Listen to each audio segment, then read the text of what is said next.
नमस्कार दोस्तों, स्वागत आप सभी का मेरे YouTube चैनल इन्फो अकेडमी पर। और आज की इस वीडियो में आप एक भर्ती के लेटेस्ट नोटिफिकेशन के बारे में जानेंगे।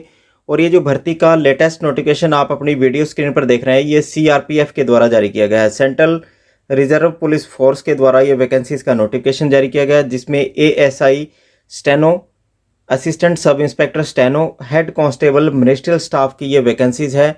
2022 का ये एग्जामिनेशन का एक नोटिफिकेशन जो है जारी कर दिया गया है। और इसके लिए आपने अपना जो ऑनलाइन एप्लीकेशन ही आप सबमिट करवा पाएंगे। ऑनलाइन एप्लीकेशन सबमिट करवाने के लिए आपको 4 जनवरी 2023 से लेकर CRPF की वेबसाइट के ऊपर आप 25 जनवरी 2023 तक आप अपना एप्लीकेशन इन दोनों पदों के लिए अपना ऑनलाइन सबमिट करवा पाएंगे। यदि आपको इस प्रकार की लेटेस्ट नोटिफिकेशंस की वीडियो सबसे पहले आपने देखनी है तो आप इस चैनल को ज़रूर सब्सक्राइब कर लें।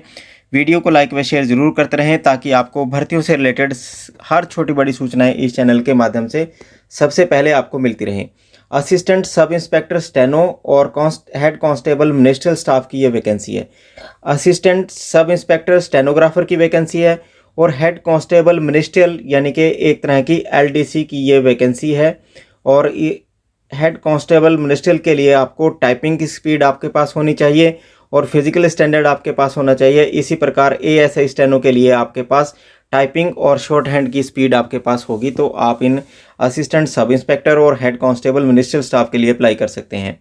अप्लाई करने के लिए आपको ऑनलाइन अप्लाई करना होगा। अप्लाई करने के लिए आपको CRPF की जो ये ऑफिशियल वेबसाइट है www.crpf.gov.in, इसके ऊपर जाकर आप 4 जनवरी 2023 से लेकर 25 जनवरी 2023 के बीच में आप अप्लाई कर पाएंगे। और आपके अप्लाई करने के बाद आपके जो रिटन एग्जामिनेशन होगा, रिटन एग्जामिनेशन आपका कंप्यूटर बेस्ड आपका टेस्ट होगा, जो कि जिसके लिए आपको 15 फरवरी 2023 को आप सभी के एडमिट कार्ड जारी कर दिए जाएंगे। और 22 फरवरी से लेकर 28 फरवरी के बीच में आपका एक रिटन एग्जामिनेशन होगा। रिटन एग्जामिनेशन देश के विभिन्न सेंटर्स के ऊपर आपको कंडक्ट करवाए जाएंगे। और एग्जामिनेशन सेंटर के आप 3 चॉइस आप दे सकते हो अपने नियर बाय एरिया के अंदर। आप 3 चॉइस सेंटर के लिए ऑप्शन आप फिल कर सकते हो जहां आपने अपना रिटन एग्जामिनेशन देना चाहते हैं। आगे देखेंगे कौन कौन सी वैकेंसी और किस प्रकार से आपने आवेदन करना है। यदि आप चैनल पर नए हैं तो चैनल को जरूर सब्सक्राइब कर लें, वीडियो को लाइक व शेयर जरूर करते रहें ताकि आपको भर्तियों से रिलेटेड हर छोटी बड़ी सूचनाएं इस चैनल के माध्यम से सबसे पहले आपको मिलती रहें।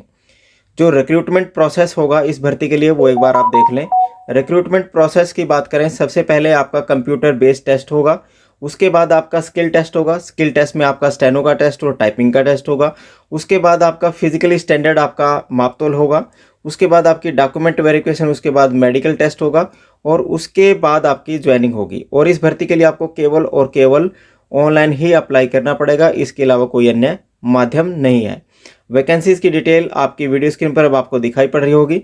सबसे पहली जो वैकेंसी है असिस्टेंट सब इंस्पेक्टर की वैकेंसी है, जिसमें 143 पोस्ट हैं। 143 पोस्ट में जनरल के लिए हैं 58, EWS कैंडिडेट्स के लिए हैं 14, OBC के लिए 39 पोस्ट हैं, SC के लिए 21, ST के लिए 11 पोस्टें हैं।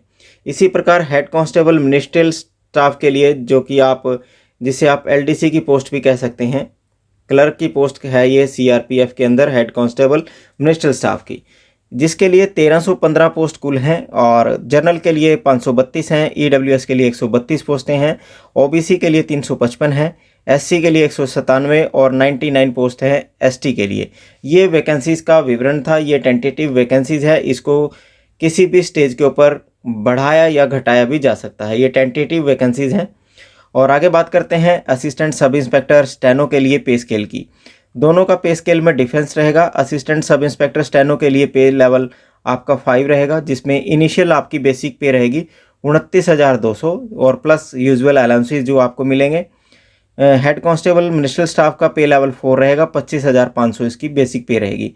और इस पे स्केल के अलावा आपको dearness allowance, house rent allowance, transportation allowance, ration money, uniform allowance, free accommodation, free medical facility, free leave pass once in a year during the leave रहेगा। और अदर अलाउंसेस जो भी CRPF फोर्स के लिए eligible होते हैं वो आपको दिए जाएंगे।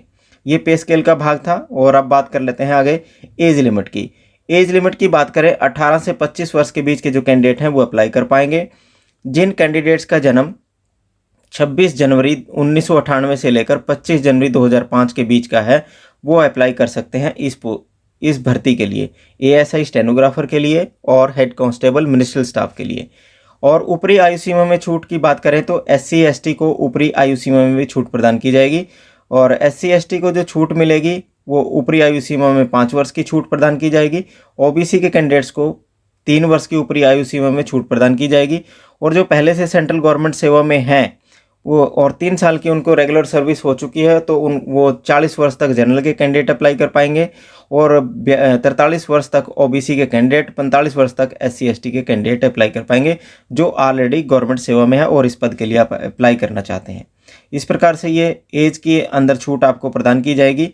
और अब बात कर लेते हैं आगे, जो बात करेंगे एलिजिबिलिटी की। आपकी एलिजिबिलिटी किस प्रकार से रहेगी, आपने क्या क्या आपने पास कर रखा है एजुकेशन क्वालिफिकेशन में। आपकी जो क्वालिफिकेशन की गणना है वो 25 जनवरी 2023 को की जाएगी, जो कि इस भर्ती की आखिरी तारीख है। क्लोजिंग डेट है इस भर्ती की 25 जनवरी 2023। 25 जनवरी 2023 को आपने 10+2 का एग्जामिनेशन किसी भी यूनिवर्सिटी से या रिकॉग्नाइज बोर्ड से, चाहे वो सेंटर का या स्टेट गवर्नमेंट का हो, उससे आपने पास कर रखी होनी चाहिए। इसके अलावा आपके पास 2 या 3 वर्ष का कोई डिप्लोमा सर्टिफिकेट है टेक्निकल एजुकेशन में, और जो कि आपने 10वीं के बाद कर रखा है, तो आपका इंटरमीडिएट यानी कि 10+2 के इक्विवेलेंट नहीं माना जाएगा। इस बात का आप ध्यान रखें। यदि आपने 10+2 पास कर रखी है तभी ही आप इन सभी पदों के लिए अप्लाई कर सकते हैं। ये आपका एक ज़रूरी योग्यता थी। इसके अलावा कैंडिडेट के पास कंप्यूटर की नॉलेज और टाइपिंग की नॉलेज और शॉर्ट हैंड की नॉलेज आपको होनी चाहिए, और अच्छी स्पीड भी होनी चाहिए। अप्लाई करने के लिए केवल एक ही माध्यम है, ऑनलाइन माध्यम है, जो कि आप सीआरपीएफ की ऑफिशियल वेबसाइट के ऊपर जाकर 4 जनवरी 2023 से लेकर 25 जनवरी 2023 तक ही आप अप्लाई कर पाएंगे। और एप्लीकेशन फ़ीस की बात करें, यहाँ एप्लीकेशन फ़ीस आपको 100 रुपये प्रति एप्लीकेशन फ़ीस आपको देनी पड़ेगी, जो जनरल और ईडब्ल्यूएस के और ओबीसी के कैंडिडेट हैं। जनरल, ओबीसी और ईडब्ल्यूएस के जो कैंडिडेट हैं उन्हें 100 रुपये एप्लीकेशन फ़ीस के रूप में पे करने पड़ेंगे, और जो कैंडिडेट एससी हैं, एसटी हैं, एक्स-सर्विसमैन हैं और फीमेल कैंडिडेट हैं, उन्हें किसी भी प्रकार की कोई फ़ीस नहीं देनी है, वो फुल्ली एग्जम्प्टेड हैं।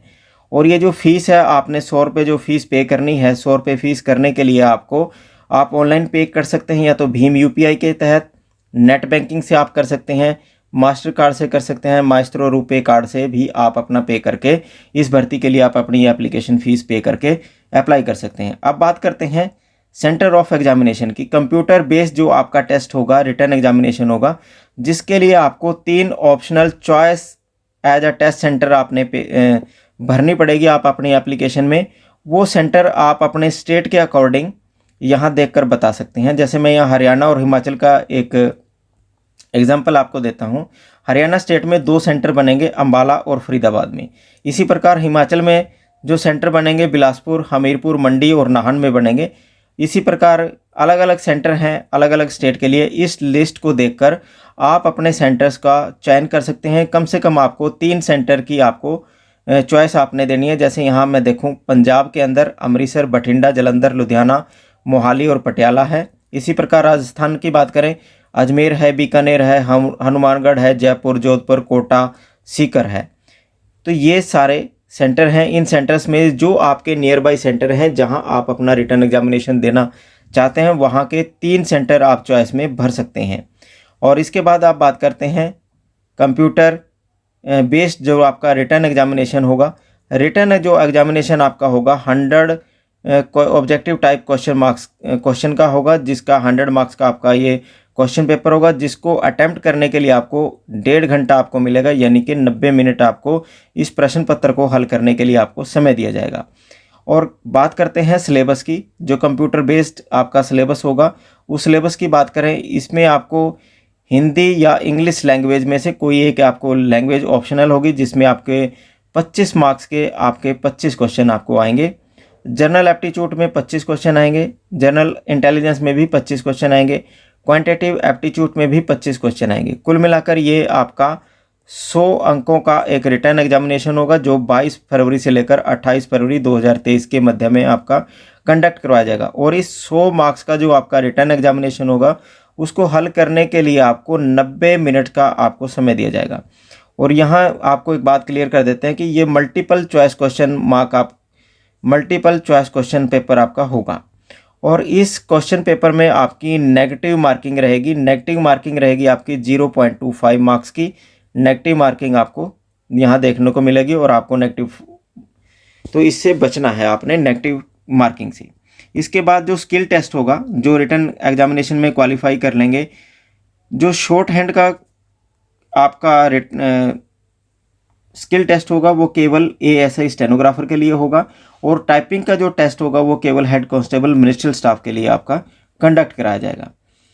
स्किल टेस्ट जो कंप्यूटर बेस्ड ऑन कंप्यूटर के ऊपर होगा ASI के लिए, जिसमें 10 मिनट में आपको 80 वर्ड पर मिनट की डिक्टेशन आपको दी जाएगी, जिसको आपने शॉर्ट हैंड में लिखना होगा।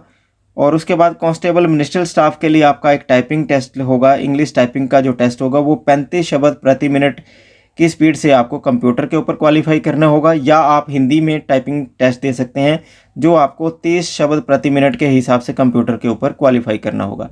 ये आपका स्किल टेस्ट के बारे में था। इसके बाद आप देख लें एक बार फिजिकल स्टैंडर्ड के बारे में आप देख लें। फिजिकल स्टैंडर्ड की यहाँ बात करें, जो मेल कैंडिडेट हैं उनकी मैक्सिमम हाइट जो है 165 सेंटीमीटर होनी चाहिए। और चेस्ट की बात करें 77 से 82 सेंटीमीटर आपकी चेस्ट होनी चाहिए। और जो फीमेल कैंडिडेट हैं उनकी जो मैक्सिमम हाइट है वो 155 सेंटीमीटर होनी चाहिए। और चेस्ट में किसी भी प्रकार की कोई मेजरमेंट आपकी नहीं की जाएगी। इस प्रकार ये फिजिकल स्टैंडर्ड था। और 100 रुपये इस भर्ती की एप्लीकेशन फ़ीस है। जनरल, EWS और OBC के कैंडिडेट्स के लिए 100 रुपये एप्लीकेशन फ़ीस पे करके आप अप्लाई कर सकते हैं। यहाँ SC, ST और फीमेल कैंडिडेट उन्हें किसी भी प्रकार की कोई एप्लीकेशन फ़ीस नहीं पे करनी है। और इस प्रकार वो female candidate free of cost इस भर्ती के लिए अप्लाई कर सकते हैं। इस प्रकार के भर्तियों के लेटेस्ट नोटिफिकेशन जानने के लिए आप इस चैनल को जरूर सब्सक्राइब कर लें। वीडियो को लाइक व शेयर जरूर करते रहें ताकि आपको इस प्रकार के जॉब के लेटेस्ट नोटिफिकेशन सबसे पहले आपको मिलते रहें। धन्यवाद।